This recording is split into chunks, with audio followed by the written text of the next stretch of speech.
श्री गणेशाय नमः। आज माघ मास की कृष्ण पक्ष की चतुर्थी तिथि है और आज सकट चौथ या तिलकुट चौथ का व्रत रखा जाएगा। तो आज की इस वीडियो में आप सुनिए चौथ माता की कथा और भगवान विघ्नहर्ता गणेश जी की कथा।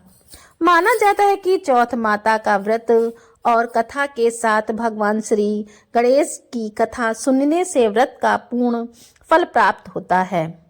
पौराणिक कथा के अनुसार एक गांव में एक सेठ सिठानी थे। उनके एक बेटा और बहू थे। बहू सबको भोजन करा के फिर स्वयं भोजन करती थी।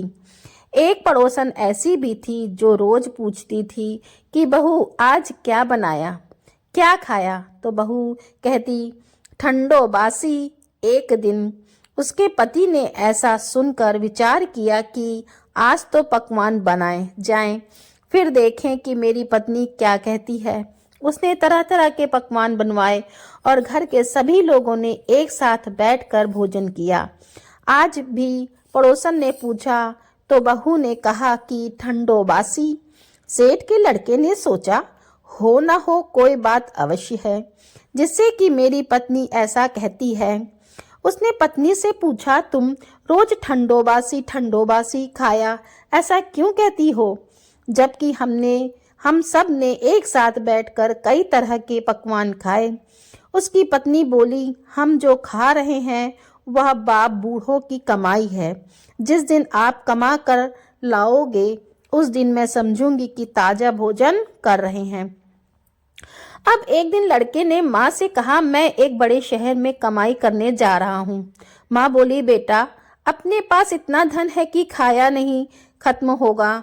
माँ की मना करने पर भी बेटे ने स्वयं कमाने का दृढ़ निश्चय कर लिया और जाते समय पत्नी से कहा मैं जब तक कमा कर बहुत सा धन लेकर ना आऊं तुम चूल्हे की आग मत बुझने देना।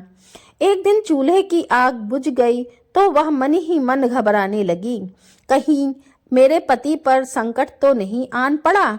जल्दी से पड़ोस में से आग लाकर चूल्हे में रख दूं। ऐसा विचार करके पत्नी पड़ोस में गई। वहां पड़ोसन चौथ माता का व्रत और पूजन कर रही थी। पड़ोसन ने कहा थोड़ी देर में आकर ले जाना।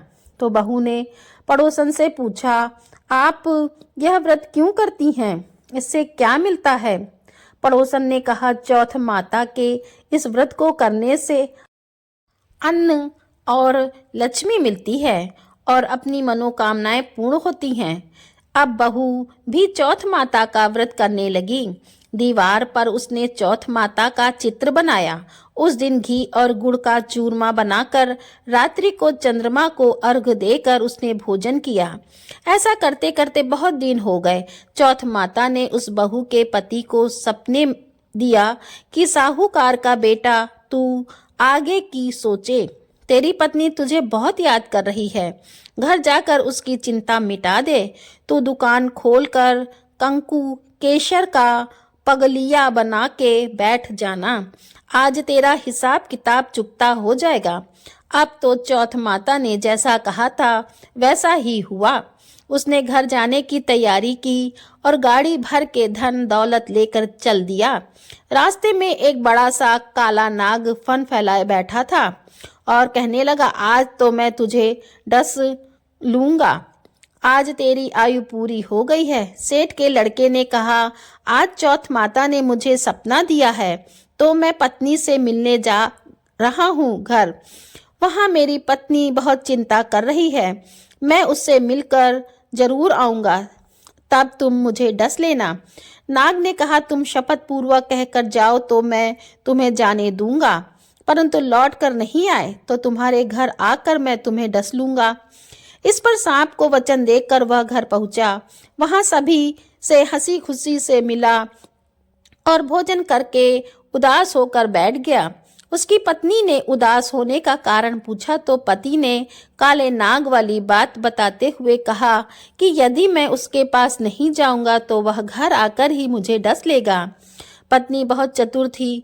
उसने कहा कि आप घबराओ नहीं, लेट जाओ, मैं एक उपाय करती हूँ। पत्नी ने कमरे की 7 पेड़ी धोई, पहली पेड़ी पर रेत, दूसरी पर इत्र, तीसरी पर गुलाल फूल, चौथी पर कंकु केसर, 5वीं पर लड्डू पेड़ा, छठी पर गादी गलीचा और 7वीं पेड़ी पर दूध का कटोरा भर कर रख दिया। इस प्रकार वह 7 ही पेड़ी सजा कर बैठ गई। आधी रात होते ही नाग आकर पेड़ी चढ़ने लगा। पहली पेड़ी पर रेत में लौट गया और कहने लगा कि सेठ की बहू ने आराम तो बहुत दिया, पर वचनों से बंद कर आया हूँ, सो डस ना ही होगा। इसी प्रकार 7 पेड़ी पर नाग आराम करता हुआ और कहता हुआ कि डसना तो होगा, क्योंकि वचन से बंधा हूँ। कमरे में जाने ही वाला था कि चौथ माता ने विचार किया कि मैं इसे नहीं बचाऊंगी तो धर्म कर्म कौन करेगा। कोई भी धर्म कर्म नहीं मानेगा। अब तो गणेश जी, चंद्रमा जी और चौथ माता ने उसे बचाने का विचार किया। चंद्रमा जी ने उजाला किया, चौथ माता ढाल बनी और गणेश जी ने तलवार लेकर नाग को मार दिया और ढाल से ढक दिया। अब बहू भी थकी हारी सो गई।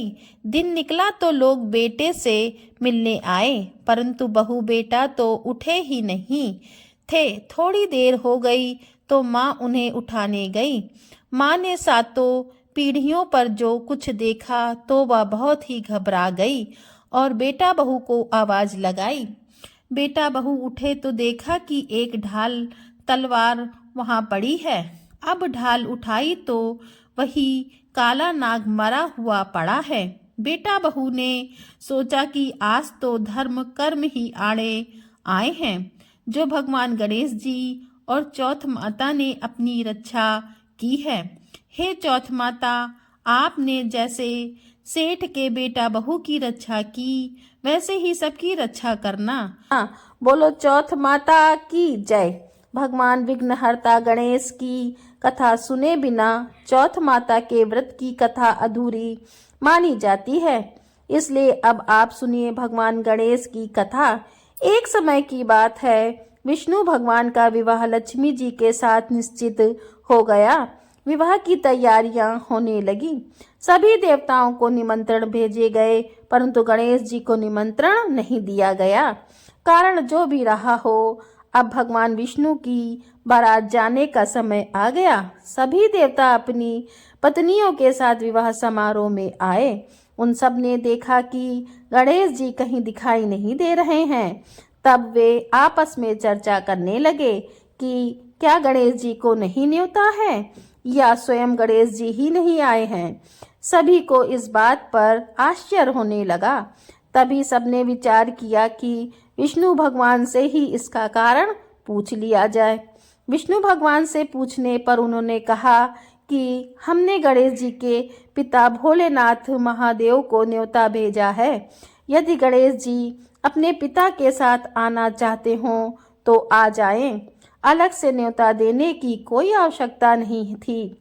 दूसरी बात यह है कि उनको 1.25 मन मूंग, 1.25 मन चावल, 1.25 मन घी और 1.25 मन लड्डू का भोजन दिन भर में चाहिए। यदि गणेश जी नहीं आएंगे तो कोई बात नहीं। दूसरे के घर जाकर इतना सारा खाना पीना अच्छा भी नहीं लगता। इतनी वार्ता कर ही रहे थे कि किसी एक ने सुझाव दिया कि यदि गणेश जी आ भी जाएं तो उनको द्वारपाल बनाकर बैठा देंगे कि आप घर की देखभाल करना। आप तो चूहे पर बैठकर धीरे धीरे चलोगे तो बारात से बहुत पीछे रह जाओगे। यह सुझाव भी सबको पसंद आ गया तो विष्णु भगवान ने भी अपनी सहमति दे दी। होना क्या था, इतने में गणेश जी का वहां पहुँचे और उन्हें समझा बुझाकर घर की रखवाली करने बैठा दिया। बारात चल दी। तब नारद जी ने देखा कि गणेश जी तो दरवाजे पर ही बैठे हुए हैं, तो वे गणेश जी के पास गए और रुकने का कारण पूछा। गणेश जी कहने लगे कि विष्णु भगवान ने मेरा बहुत अपमान किया है। नारद जी ने कहा कि आप अपनी मूषक सेना को आगे भेज दें तो वह रास्ता खोद देगी, जिससे उनके वाहन धरती में धंस जाएंगे। तब आपको सम्मान पूर्वक बुलाना ही पड़ेगा। अब तो गणेश जी ने अपनी मूसक सेना जल्दी से आगे भेज दी और सेना ने जमीन पोली कर दी। जब बारात वहां से निकली तो रथों के पहिए धरती में धंस गए।